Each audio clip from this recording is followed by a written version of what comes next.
મહેસાણા તાલુકાની ચિત્રોડીપુરા પ્રાથમિક શાળાનો વિડીયો વાયરલ થતા શિક્ષણ જગત ફરી થયું શર્મસાર. રાત્રિના સમયે સરકારી શાળાના વર્ગખંડોનો ઉપયોગ કરી ખાનગી શિક્ષકો ટ્યુશન ક્લાસ ચલાવતા હોવાનો વિડીયો સોશિયલ મીડિયામાં થયો વાયરલ.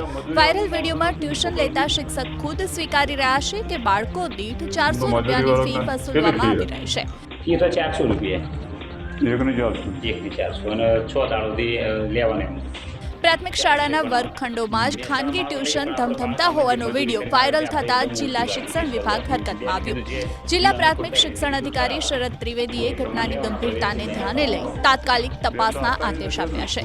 સમગ્ર ઘટનાની સત્યતા તપાસવા અને કસૂરવારો સામે કડક પગલાં લેવા માટે નાયબ ડીપીઓએ જવાબદારી સોંપી છે.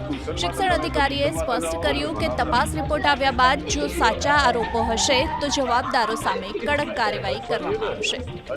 એક ચિત્રોડીપુરા અમારી શાળા છે, એમાં આ વિડીયો વાયરલ થયા છે. અંદર બાળકો પાસે સફાઈ કામ કરાવતું હોય એવો પણ વિડીયો છે, અને સાથે સાથે બીજી પણ પ્રવૃત્તિ ટ્યુશન કેવું ચાલતું એવો વિડીયો સામે આવ્યો છે. એની વિડીયોની ખરાઈ કરી અને તપાસના આદેશ આપ્યો.